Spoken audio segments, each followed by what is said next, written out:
नमस्कार, बहुत स्वागत है आप सभी का। आप देख रहे हैं न्यूज इंडिया और आपके साथ मैं हूं मनीषा शर्मा। समंदर के ऊपर अमेरिका और रूस आमने सामने।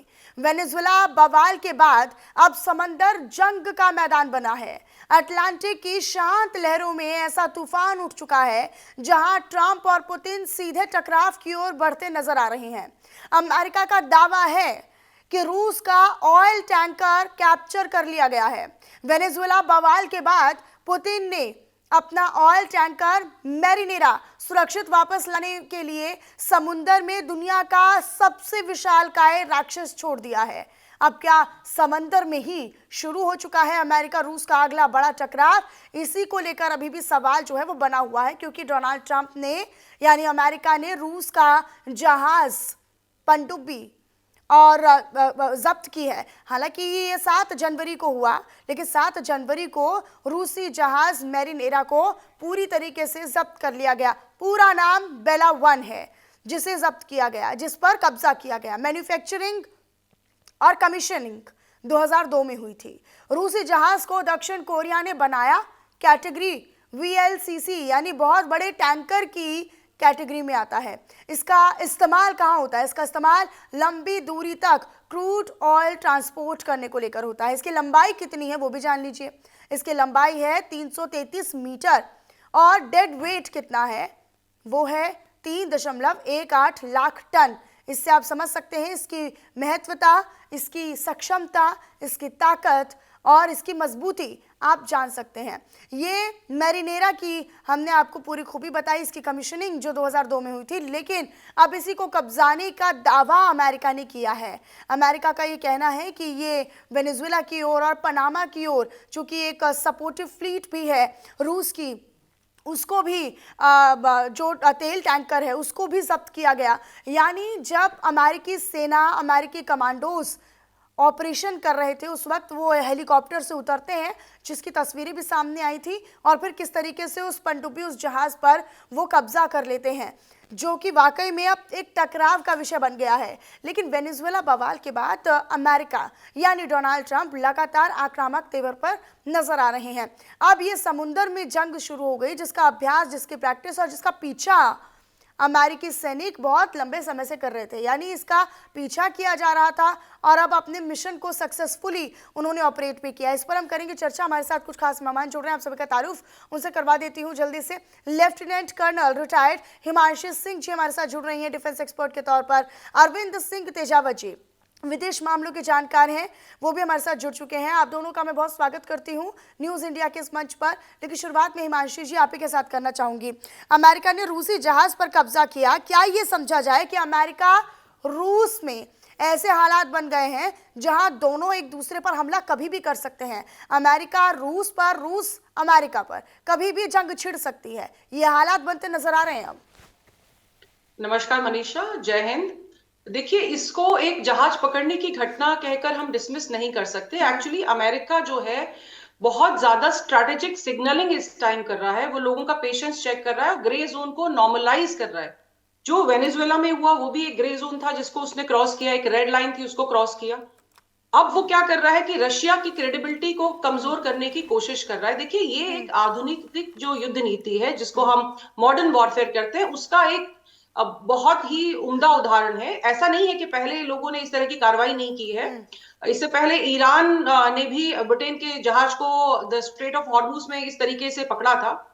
लेकिन इसमें जो है ये ग्रे जोन एग्रेशन क्यों कर रहा है कि वो रशिया का पेशेंस चेक कर रहा है कि हम कहां तक रशिया को पुश कर सकते हैं। और उसमें उसने, जो अमेरिका ने एक अच्छी बात की है, उसने क्या किया था, उसने कहा कि हमने इसको तब वार्निंग दी थी कैप्टन को जब इस पर किसी का भी जहाज नहीं, किसी का भी झंडा नहीं लगा हुआ था। ये अटलांटिक में विलुप्त हो गया, उसके बाद में थोड़े समय के बाद वापस आया तो इस पे रशिया का झंडा लगा हुआ था। तो क्लासिकली हमने रशिया के जहाज को नहीं पकड़ा है। और दूसरा, इसमें एक और जो चीज की है, उसने रशिया को यह बताने की कोशिश की है कि हम आप पे अटैक नहीं कर रहे हैं, हमने तो ऐसे एक जहाज को पकड़ा था जो किसी का नहीं था। अब बाद में अगर आप क्लेम कर रहे हो तो वो बात की बात है, लेकिन उस पर रूसी फ्लैग था, लेकिन उस पर मैम रूसी फ्लैग था, रूसी झंडा था। उसके बाद बीच में जो कार्रवाई हुई है, देखिएगा, जो आप घटनाओं को अगर देख, जब ये किसी का इस पे झंडा नहीं था, जिसको इन्होंने चेज किया है, जिसके पीछे रशियन शैडो फ्लीट चल रही थी। अच्छा, मैं आपको बताती हूँ कि शैडो फ्लीट और एस्कॉर्टेड फ्लीट में एक फर्क होता है। हम जब इस तरह के जहाज भेजते हैं जो व्यापारिक जहाज होते हैं, तो उसको जब एस्कॉर्ट करते हैं तो वो साथ में चलते हैं और इसका डिक्लेरेशन होता है कि ये जहाज एस्कॉर्ट करके लिए जा रहे हैं। लेकिन इनके साथ में जो जहाज थे वो ग्रे जोन में थे, यानी कि उनकी जो निगरानी है वो सोनार के द्वारा तो हो रही थी, लेकिन वो उनकी विजिबिलिटी में नहीं थे। इसको डिक्लेयर नहीं किया गया था कि ये जहाज जो है they are being followed by Russian submarines और एनी रशियन प्रोफेशनल, जिसको कोस्ट गार्ड कह लो या आर्मी कह लो या मरीन कह लो, उनके साथ नहीं था। तो ये जो ग्रे जोन की जो हम बात कर रहे हैं, यही वह चीज है कि अगर आप डिक्लेयर नहीं करते हैं, देखिए आप, हमें पता है कि रशिया का जहाज है, ये जग जाहिर बात है, लेकिन इसको पेपर पे जो कवर करने की कोशिश है कि अमेरिका एक तरफ से बता रहा है कि हमने आप पे अटैक नहीं किया है, लेकिन जैसे वेनेजुएला के राष्ट्रपति को उठा लेने के बाद, उनकी किडनैपिंग के बाद अमेरिका कह रहा है कि हमने ये कानून के अंतर्गत किया है। मतलब आप समझ रहे हैं, एक फॉर्मल उसको दिशा देने का काम ट्रंप कर रहे हैं आप, हर एक एक्टिविटी पर, हर एक एक्शन पर, ताकि दुनिया उन पर सवाल ही ना खड़ा कर पाए। अब वो इस दायरे से ऊपर उठ गए कि कौन सवाल करेगा कौन नहीं करेगा। देखिए अब इस समय जो कर रहे हैं वो जंगल राज है, it is might is right. उन्होंने जो यूएन क्लॉज है, यानी कि जो यूएन के United Nation conventions on law of sea होते हैं, उसको धत्ता बता दिया है। देखिए कायदे में ये होता है, अगर कोई जहाज आप कहीं जा रहा है, उस पे किसी पर्टिकुलर कंट्री का झंडा है, तो वो उस कंट्री के अंतर्गत आता है, अनलेस कि वो कुछ चीजें ऐसी कर रहा हो जो लॉ के खिलाफ है। जैसे उसमें अगर स्लेव्स हो, या वो पायरेसी कर रहा है, या उसमें कोई झंडा ना लगा हो, या उससे कुछ ऐसी अनैतिक कार्रवाई हो रही हो, तो उस स्थिति में कोई और देश उस पर हमला कर सकता है। लेकिन आप ओपन सी में किसी और के जहाज को ये कह के नहीं ला सकते कि हमारे फेडरल कोर्ट ने आदेश दिया था कि इसको पकड़ना है। तो आप कहीं ना कहीं जो इंटरनेशनल कानून है, जो मैरीटाइम लॉ है, उसका उल्लंघन कर रहे हो। देखिए लॉ से अलावा भी एक चीज होती है जिसको हम कहते हैं कि एक्सेप्टेड कस्टम्स हैं, कि ऐसा होता है। तो जो चीजें एक्सेप्टेड कस्टम है उसको भी आप ब्रीच नहीं करते। घर में भी कुछ कायदे होते हैं। तेजावत जी, क्या कोई डिप्लोमेटिक रास्ता नहीं है, क्या कोई डिप्लोमेटिक तरीका नहीं है हालात संभालने के लिए? हालात तो अमेरिका के कंट्रोल में है, और क्योंकि ये पूरी विश्व व्यवस्था है, वो एक ध्रुवीय विश्व व्यवस्था है, तो अमेरिका का दादागिरी चलेगी, क्योंकि न तो चीन उसके मुकाबले के लिए अभी तैयार है और रूस ना इतना ताकतवर है। पूरी चीज को समझिए, जब कहीं सत्ता परिवर्तन होता है, मान लो एक उदाहरण लेते हैं, जैसे कि पाकिस्तान में सत्ता परिवर्तन हुआ, फौज ने वहां के सत्ता परिवर्तन कर दिया, तो ऐसे में क्या होता है कि वहां के राष्ट्राध्यक्ष को कैद किया जाता है, फिर जितने भी जो संस्थान होते हैं उन पे कब्जा किया जाता है, जैसे कि पार्लियामेंट है, फिर उसके बाद में जो एडमिनिस्ट्रेटिव ऑफिस है, भारत के संदर्भ में वो साउथ ब्लॉक या नॉर्थ ब्लॉक हो सकते हैं, तो वहां पे, और या कि दूरदर्शन वगैरह, ये जितने भी जो चीजें हैं, अगर कोई चीजें हैं तो उन पे कब्जा किया जाता है तेजी से। और उसी प्रक्रिया में अमेरिका, तो हमने उस जहाज को पकड़ने की कोशिश की जो बेसिकली वेनेजुएला का था।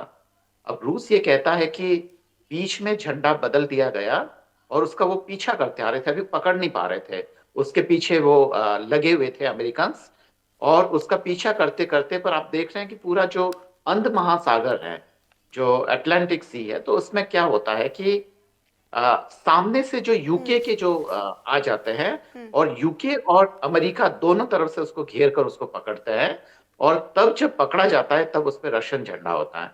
तो अमेरिका का और खासकर जो यूके का ये दावा है कि वो रशियन झंडा बाद में लगाया गया है। अगर वो रशियन जहाज होता तो हम नहीं करते, क्योंकि अभी अमेरिका नहीं चाहता है कि रूस से किसी भी तरह से भिड़े। पर ये कुल मिला के अंतर्राष्ट्रीय कानूनों का तो उल्लंघन है ही, क्योंकि पुतिन साहब ने अभी ये बोला है कि चाहे वो जहाज किसी का भी हो, चाहे वो वेनेजुएला का हो, रशिया का हो, और उस पर अगर रशियन झंडा था, तो ऐसा होता है कि हम कभी कभी हम प्रभुत्व में लेते हैं, जब सीमाएं बदलती है तो जहाज पे झंडा भी बदलता रहता है। तो अगर थोड़े टाइम के लिए वो झंडा बदला गया तो वो रूस का था, पर रूस की तरफ से प्रतिक्रिया बहुत कड़ी नहीं आ रही है, जो कि आश्चर्य की बात है, क्योंकि अभी अमेरिकी प्रभुत्व का मुकाबला करने के लिए पुतिन साहब तैयार नहीं दिख रहे हैं, मनीषा जी। जी। नहीं, लेकिन रूस ने भी अपनी जो तैनाती है वो कर दी है अलग अलग जगहों पर, समुद्र के किनारे भी अपने जो पनडुब्बी है, जो जहाज है, जो भी उसको अगर तैयारी करनी है तो वो भी एक्शन में नजर आ रहा है सर। लेट हो गया था, उनकी हाँ। पनडुब्बी कोई 24 घंटे लेट हो गई थी। हाँ। अगर वो आ गई होती परमाणु हाँ। पनडुब्बी, तो लड़ाई के खतरे से बचने के क्या लिए हो आप ये सकता है। समझते हैं कि एक समुद्र की जंग होने वाली है, समंदर की जंग होने वाली है, यहीं से ही जंग की शुरुआत होने वाली है, एक वर्ल्ड वॉर 3 की तरफ अब दुनिया बढ़ती नजर आ रही है, और खास तौर पर इसका जो एक मुख्य केंद्र है वो अमेरिका बना हुआ है। नहीं, अमेरिका कभी केंद्र नहीं बनेगा। कारण हाँ। ये कि जो मोनरो डॉक्ट्रिन है, वो शुरू से ये कह रही है, और आज प्रेसिडेंट ट्रंप ने भी उसका जिक्र किया था। वो ये कहती है कि दरअसल जो पश्चिमी गोलार्ध है, पश्चिमी गोलार्ध मतलब उत्तर अमेरिका और दक्षिण अमेरिका, उसमें वह किसी भी विदेशी दखल को बर्दाश्त नहीं करेंगे। और वो यह बताने की कोशिश कर रहा है अमेरिका, और वो कहता है कि वो डॉक्ट्रिन अभी भी लागू है। यहाँ जो लैटिन अमेरिका और पूरे उत्तर अमेरिका में अगर किसी का प्रभुत्व चलेगा, तो वो अमेरिका का ही चलेगा। उसमें वह विदेशी शक्तियों को बर्दाश्त नहीं करेगा। भारत के संदर्भ में अगर ये ले, तो भारत ये कह सकता है कि वह दक्षिण एशिया में चीन का प्रभुत्व स्वीकार नहीं करेगा। तो ये लगभग कुछ कुछ ऐसा ही है। अब लड़ाई की जहां तक बात है, देखिए, अमेरिका ने जब वेनेजुएला के घरेलू आंतरिक मामलों में अंतर्राष्ट्रीय कानूनों का उल्लंघन करते हुए वहां के राष्ट्राध्यक्ष को पकड़ के अपने अमेरिकन कोर्ट में हाजिर कर दिया, जो कि सरासर मतलब बहुत ही अकल्पित है। तो अब मुझे नहीं लगता है कि अगर ताइवान पे कल को चीन कब्जा करता है, तो अमेरिका कुछ कर पाएगा। हालांकि ट्रम्प साहब ने धमकी जरूर दी है कि अगर ऐसा होगा तो हम ये कर लेंगे, वो कर लेंगे। पर बहुत सारी चीजें हैं, और मुझे लगता है कि ये जो दुनिया है एक ऐसे युद्ध के खतरे से बिल्कुल ही सशंकित है, जिसमें कि वाकई लगता है कि बहुत नुकसान होने वाला है। और पूरी तरीके से ये जो लड़ाई है, वो कोई नैतिकता की लड़ाई नहीं है। ये जो बड़े बड़े कॉर्पोरेट्स हैं, जिनको तेल चाहिए, वहां अमेरिका में गाड़ियां चलाने के लिए, लॉस एंजल्स के क्लब चलाने के लिए वो तेल चाहिए या खनिज चाहिए। फ्यूचर वो देख रहे हैं कि हाँ। जो कॉपर है और खासकर जो सिल्वर है, ये सारे जो नई टेक्नोलॉजी है, खासकर बैटरी से चलने वाले जितने भी व्हीकल्स हैं, उनमें इन सब चीजों की जरूरत पड़ती है। तो बस ये पूरी अंधी दौड़ है, जो लालच की लड़ाई है। और उसमें भारत भी शायद, मुझे नहीं लगता है कि ज्यादा कड़ी प्रतिक्रिया देगा, क्योंकि भारत का $1 अरब फंसा हुआ है। और अगर वहां से क्रूड ऑयल आता है, जिसकी संभावना अभी मुझे लगती नहीं है, पर आता है, तो इसका फायदा जो है वो रिलायंस को हो सकता है। तो देखते हैं कि क्या होता है, हाँ। भारत क्या अच्छा करता हिमांशी जी, ये कार्रवाई, ये जो कब्जा किया गया है, और जो लगातार डोनाल्ड ट्रंप और उनका कमांडो, उनके सैनिक जो हैं वो लगातार कब्जा कर रहे हैं, जब्त कर रहे हैं, ये ऐसे समय पर हो रही है जब हाल ही में अमेरिका ये कोशिश कर रहा था कि वो पुतिन के साथ या रूस के साथ अपने संबंधों को, अपने रिलेशनशिप्स को मजबूत करे या सुधारे। ऐसे समय पर इस तरह की कार्रवाई, ये क्या संदेश देता है दुनिया में? देखिए, अमेरिका सुपर पावर है और वो ये चीज पूरी दुनिया को बताना चाहते हैं। देखिए, ट्रंप के रिश्ते पुतिन से बहुत अच्छे हो सकते हैं, जैसा वो कहते हैं कि मोदी के साथ उनके बहुत अच्छे रिश्ते हैं, लेकिन वो काम ऐसे करते हैं, चाहे वो रशिया हो चाहे इंडिया हो, कि हमको ठेस पहुंचे या हमारे साथ उनका टकराव हो। तो ये कहना कि अमेरिका की तरफ से रिश्ते नॉर्मल करने की कोशिश की जाती है, वो एक बात है, लेकिन ये बहुत ट्रांजैक्शनल रिलेशनशिप्स हैं। और अब जो पिछले कुछ दिनों में हालात बने हैं, तो अगर अमेरिका ने जो अभी कुछ बयान दिया था कि हम ग्रीनलैंड पे भी कब्जा करना चाहते हैं, तो वो क्यों करना चाह रहा था? क्योंकि ग्रीनलैंड में ऑलरेडी रशिया के 30 बेसिस हैं, 30 बेसिस हैं, और वो वहां पर भी उनका जो दबदबा है उसको कम करना चाह रहा था। तो अभी जो ये कार्रवाई हुई है, इससे अमेरिका ने हासिल क्या किया? अमेरिका ने एक तो रशिया को बैकफुट पे कर दिया है, क्योंकि रशिया फंसा हुआ है यूक्रेन वॉर में, और वो अमेरिका के साथ ऐसा कोई भी प्रत्यक्ष युद्ध नहीं चाहेगा। अप्रत्यक्ष रूप से जरूर रशिया कार्रवाई करेगा, क्योंकि रशिया और Putin, it is, they are not going to take it line down. अब उनकी तरफ क्या कार्रवाई होगी कि वो जो ब्लैक सी है वहां पर जब इनके जहाज जाएंगे, या कोई यूरोपियन यूनियन का जो नाटो के सदस्य हैं उनके जहाज जाएंगे, तो हो सकता है उनको परेशान करने की कोशिश करें। इससे और अमेरिका क्या हासिल कर रहा है कि वो, देखिए, चाइना को भी मैसेज दे रहा है कि भाई, आपके जहाज स्ट्रेट ऑफ मलक्का में हो या कहीं भी हो, हम इस तरह की कार्रवाई करके, जो भी अगर वेनेजुएला या प्रतिबंधित देश है उससे अगर आप तेल लेते, तो हम ऐसी कार्रवाई आपके लिए कर सकते हैं। उसने रूस को ओपनली ह्यूमिलिएट कर दिया है। रशिया में अब इससे क्या इम्पैक्ट आएगा कि वहां की जो इंश्योरेंस कंपनीज हैं वो अपने दाम बढ़ा देंगे कि भाई अब जो जहाज जाएंगे क्योंकि सिक्योरिटी बहुत कम हो गई है तो इंश्योरेंस के पैसे बढ़ जाएंगे। तो इस तरह की जो चीजें हैं और वो बढ़ेंगी। तो रशिया इस समय मुझे लगता है रिटेलिएट नहीं यानी करेगा। यानी इस बैक तरह की चैनल अगर जंग बैक के हालात या रिटेलिएशन अगर होता है रशिया की तरफ से, तो फिर आर्थिक मोर्चे पर कईयों को नुकसान पहुंचेगा। देखिए, रशिया इस समय मैंने जैसा कहा प्रत्यक्ष रूप से रिटेलिएट नहीं करेगा, रशिया की वो स्थिति नहीं है। और कई बार आप देखिएगा जब यूक्रेन ने जो गैस की इनकी पाइपलाइन थी जिससे ये यूरोपियन यूनियन में कई कंट्रीज को ऑयल पहुंचाते थे, गैस पहुंचाते थे, जब वो डैमेज हुई थी तो उसने जेलेंस्की को कोई शाबाशी नहीं दी थी। उसने जेलेंस्की को बल्कि कहा था कि आपने ये गलत किया है कि आपने वहां से गैस पाइपलाइंस को डैमेज कर दिया। हालांकि उससे उसके बाद जो यूएस है वो अपनी तरफ से है ताकि उनकी इंडस्ट्री चलती रहे और वो बद से बदतर स्थिति ना हो जाए क्योंकि महंगाई बढ़ रही है। तो अमेरिका को बहुत सारी चीजों का ज्ञान है, लेकिन अमेरिका इस समय जो आया हुआ है अपनी सुप्रेमेसी को पूरी दुनिया में जताने के लिए कि मेरी नेवल फ्लीट हो, चाहे मेरा स्पेस हो, चाहे मेरी आर्मी हो, चाहे मेरी एयरफोर्स हो, it is best in the world. क्योंकि अब पावर गेम शुरू हुआ है। बहुत सारी जो कंट्रीज हैं, जो यूरोपियन यूनियन की कंट्रीज भी हैं, वो भी काफी हद तक अपने रिश्ते चाइना से भी बेटर कर रही है। रशिया पे तो खुद यूएस जो है वो डिपेंडेंट है काफी सारी चीजों के लिए। तो रिश्तों को उतना खराब नहीं किया जाएगा। हाँ। लेकिन मैं यहाँ पर बाहुबली हूं, इस चीज की सिग्नलिंग लगातार अमेरिका दे रहा है। तो युद्ध के हालात अभी फिलहाल नहीं बनेंगे हाँ, क्योंकि युद्ध के दोनों हालात कंट्रीज नहीं बनेंगे तो ये समझा जाए कि एक टेम्परेरी कॉन्फ्लिक्ट है, ये बहुत लंबे टाइम तक या बहुत लॉन्ग गोइंग कॉन्फ्लिक्ट नहीं होने वाला है, बहुत जल्दी सॉर्ट आउट कर लिया जाएगा। Manisha ji, it is not even a conflict. हाँ। ये कॉन्फ्लिक्ट भी नहीं है। देखिए, उन्होंने किसी अंतरराष्ट्रीय कानून का उल्लंघन तो किया है, लेकिन ये एक्ट ऑफ वॉर नहीं है। ओके। अब एक्ट ऑफ वॉर कब होता है? जब वहां से कोई गोली चलाई गई होती। अब और आप अगर यूएन क्लॉज को भी देखें तो उसमें अगर आप के सामने वाले को गोली चलाने का मौका नहीं दे रहे हैं तो एक्ट ऑफ वॉर नहीं होता है, अनलेस के पुतिन इस चीज को पर्सनली ले लें और ये माने कि एक्ट ऑफ वॉर है। तो पहली बात तो ये कहीं पे भी एक्ट ऑफ वॉर नहीं होता है क्योंकि जो सेल्फ डिफेंस का अधिकार था उसकी जरूरत ही नहीं पड़ी थी। उन्होंने आर्म्ड अटैक भी नहीं किया है। इट वाज जस्ट कि वो शिप पे उतरे हैं अपने हेलीकॉप्टर से और उन्होंने कब्जा ले लिया, उनको एस्कॉर्ट करके ले गए। तो ये सीजर है, उसको डुबोया नहीं गया है। इसको एक कोर्सिव हम कह सकते हैं इंटरडिक्शन, यानी कि बलपूर्वक रोकना कह सकते हैं, अनलॉफुल यूज ऑफ फोर्स कह सकते हैं, लेकिन युद्ध की घोषणा ये नहीं है। इससे तनाव जरूर बढ़ेगा, लेकिन इसको युद्ध शुरू करने का हम ट्रिगर नहीं मान सकते हैं। यानी तेजावत जी, वर्ल्ड वॉर 3 की हम बात कर रहे थे, यहाँ पर तो हम ये नहीं कह सकते, हिमांशी जी ने अपना विश्लेषण किया है कि ये कॉन्फ्लिक्ट भी नहीं है, मतलब एक पोक करने की, अगर हम कहें कि अमेरिका रशिया को पोक कर रहा है तो वो पोक भी नहीं कर रहा है। हाँ, इंटरनेशनल कानूनों का उल्लंघन ज़रूर किया गया, वेनेजुएला में भी यही हुआ, अब रशिया में भी यही हो रहा है। तो अमेरिका जो है वो तानाशाही की भूमिका में है फिलहाल दुनिया में, और बहुत ही सेफर साइड वो चल रहा है कि ठीक है, कॉन्फ्लिक्ट भी नहीं शुरू करेंगे, हम अपनी जो चीज़ें हैं वो कानून के तहत बोलकर निकलवाएंगे, दुनिया इसको फॉर्मुलाइज तरीके से लेगी भी, लेकिन अपना काम भी हम तानाशाही तरीके से करेंगे। नहीं, दरअसल अमेरिका है वो अपना प्रभुत्व स्थापित कर रहा है और वो सेफर तरीके से नहीं, वो एग्रेसिव तरीके से कर रहा है। हाँ। देखिए, मोदी साहब को वो कह रहा है कि भारत वाले भीख मांगने आए थे हमसे, सर सर कहते हुए वो उन्होंने बयान दिया है।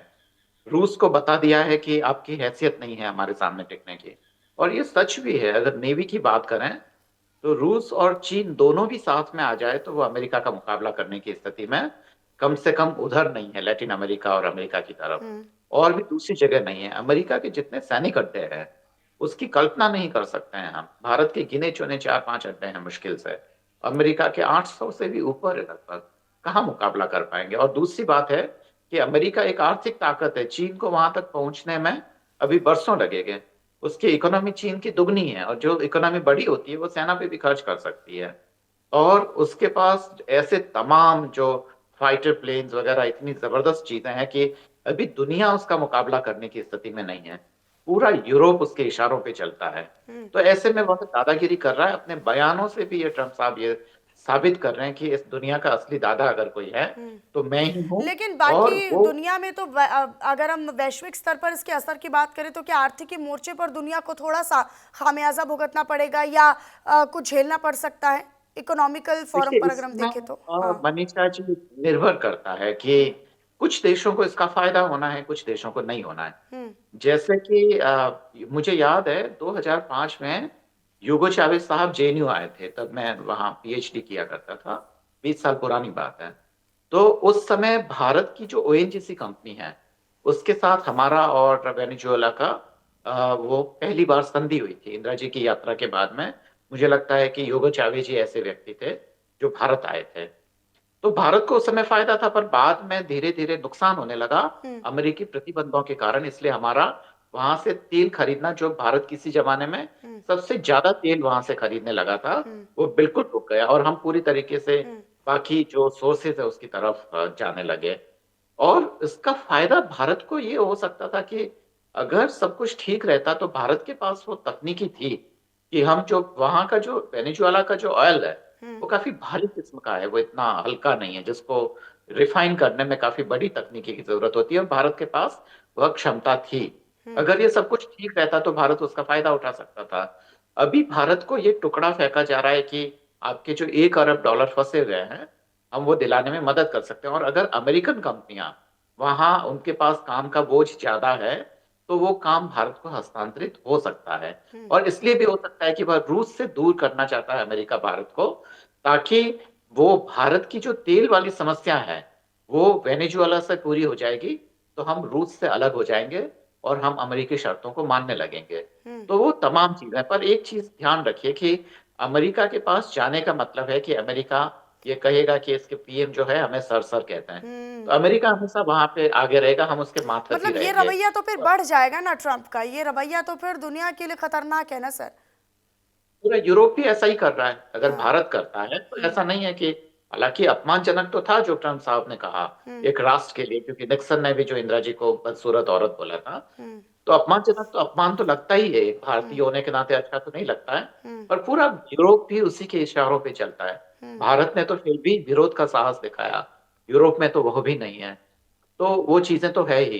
पर यह उल्टा भी पड़ सकता है, अमेरिका को अफगानिस्तान से भी भागना पड़ा, इराक में भी कोई बहुत ज्यादा मजबूत स्थिति नहीं है, पर यह है कि रूस की जहां जहां जो उपस्थिति थी उसने खत्म कर दी है। सीरिया में देखिए तख्ता पलट हो चुका है ना। गाजा पट्टी पे इतने बम्बार्डमेंट हुए, सबको पूरा मिडल ईस्ट को अमेरिका ने थर्रा के रखा, किसी की हिम्मत नहीं हुई कि एक शब्द भी बोले। बिल्कुल। तो यह है कि रूस की उपस्थिति, ईरान से उसको भगा दिया गया है। एक तरीके से यह चेतावनी दे दी गई है कि आप अगर हमारे दुश्मनों के बल पर अगर कुछ करते हैं तो अमेरिका और इजराइल के पास वह ताकत है।